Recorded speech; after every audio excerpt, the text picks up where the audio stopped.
Nothing good lasts forever, and Earth is no different. If we want to survive, we need to find alternatives. Humans survive, right? But when will we stop focusing on how to survive in space, focusing on how to basically not die, and start focusing on how to live in space? The future of humankind has to prosper, not just survive. To live and prosper has a deeper meaning than just oxygen, water, food, and protection from radiation. It is about well-being, safety, physical and mental health, and the ability to adjust to change. In order to better understand what it takes to prosper, I'll take you all on a journey from the blue planet to the red with pauses in the black void of space. This way of thought, zooming in and out of planets, gives us a unique perspective and freedom to think creatively. Well, I am 100% architect. Raw materials like bare concrete just make me happy. I can't explain why. It used to be as simple as that. Since I love solving puzzles, I chose to study and specialize in the biggest puzzles I could find, skyscrapers. I love what I do, and yet architecture today is still considered a very masculine profession. And as a woman, I feel the impact of this twice. Once, as the user of the space, and the second time, actually working in this very masculine arena. Once I understood I have to actively do something to change this reality, it was clear to me I have to find a connection between architecture, innovation, and equality. It was clear to me, yet I had trouble communicating it, since this topic tends to become heavy and uncomfortable. Surprisingly enough, I found a solution for this in space. So my journey into space began with an international architecture competition I took part in with the objective to design a settlement on Mars. Now, I was never much into space before, but as I learned more, I found this to be a fascinating experiment on how equality-driven architecture could be. Keeping an open mind allowed me to be pulled into the space industry, and solving some of the most challenging problems in space, always reasoning from first principles rather than by analogy, allows us to solve and communicate tough problems here on Earth. So when I'm thinking about the Martian settlement, I'm taking into consideration the meaning of prosperity. I know that we must pay respect for this new planet and use its resources thoughtfully. The Martian colony, in my mind, is taking place as a circle, which allows way for urban utopia by community and safety. Knowing that we're living in an information era and we're dealing with overload of information, the architectural circle takes shape as white rings or donuts with sloped roofs. This ring typology works on also as a unit, a building, and also as an assembly, a neighborhood, or a city. It functions on any topographical surface, including underground. I called my project Mars is More because, well, it is. So I wanted to become a space architect. Going back and forth from Earth to space in my mind enabled me to make a quantum leap from earthly architectural diversity problems into space opportunities. On Earth, we're solving problems, and in space, it's all about opportunities. On Earth, problems, in space, opportunities.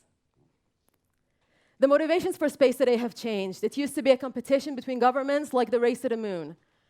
It used to be about discovering new planets and stars and constellations, but today, it is about elevating the future of humanity. Today, we're talking about new space, which to me means that more people are able to impact this future. And today, it's mostly in the hands of private innovation companies. We're talking about space as the possible solution for global warming, overpopulation, and also as the place where we could, for the first time in history, back up this hard drive called humanity.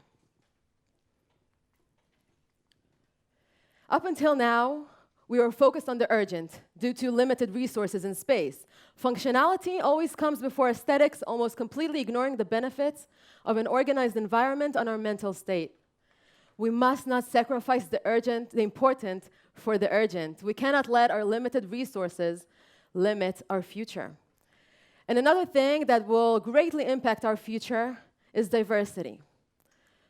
Look around you. How diverse is this room in terms of age, gender, ethnicity, differences of abilities, superpowers? Recent research shows that diversity holds the key to innovation and market growth. It increases creativity and creates better teams of problem solvers.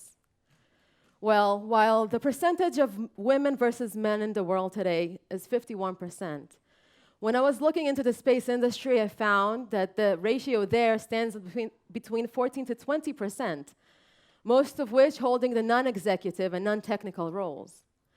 Since 1961, about 550 people have been to space, yet only 11% of them have been women.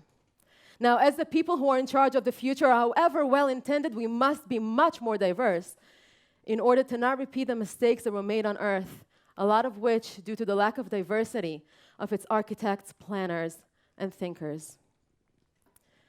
A few months ago, I had the pleasure of meeting Mr. Charles Bolden, astronaut and former NASA administrator, and I had the honor to share the stage with him in the last International Space Week in Tel Aviv.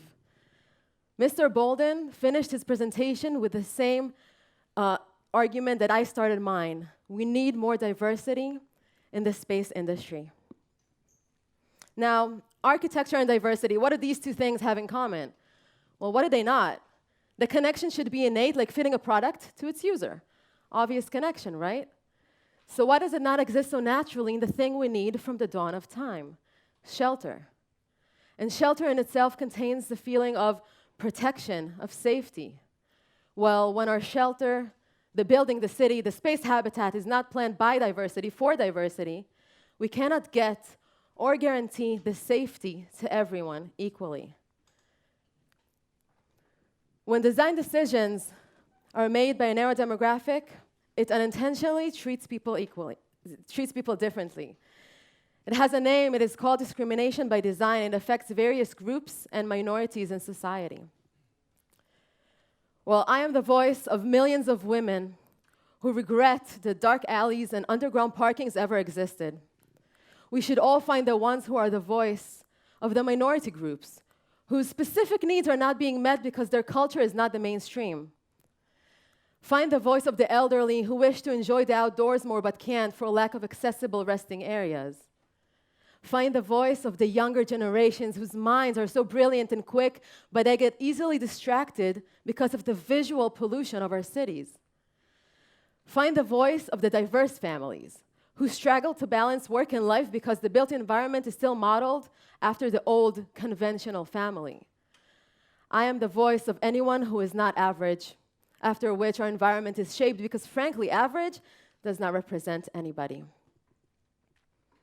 When our foundations were designed one way, it is a huge challenge to change it. However, today, change is vital. What a wonderful opportunity it would be to start over. And the Martian clean slate opportunity doesn't come often. In fact, who knows when we'll discover another planet that is not too hot, too cold, too far, or too inhospitable to house human life again. So the time to start planning prosperous life in space is now. We have to think big and fast, and we must learn from Earth's architectural mistakes in order to design a habitat for its diverse users. And there's a bonus. On my journey to space, I realized that life on Earth is becoming more similar to life in space than we know. Whether it is on Mars or in the International Space Station for living and researching, and even we're talking about space and lunar tourism. The number one characteristic of this joint future is compact space. On Earth, it is due to overpopulation or the process of densifying urban areas. We're going towards co-living, co-working, and co-transportation. And in space, we're trying to create artificial habitats, which means that the smaller the space, the easier it is to manage and control. In situations like this, equality-driven architecture becomes crucial, and the concept of personal space gets a whole new meaning. Secondly, we are living in the information era. And visual architectural minimalism is our friend because it positively affects our mental state. And third, maybe oxygen in space, the lack of oxygen in space is a fact. But here on Earth, we will soon have to deal with the production of oxygen because of pollution. We have to be consciously creating the next stage of human evolution. We have the challenge here on Earth and in space is to transform and transcend the mere mentality of surviving into inclusive and meaningful lives that allow for creativity and expression. Now, let's say we cracked it.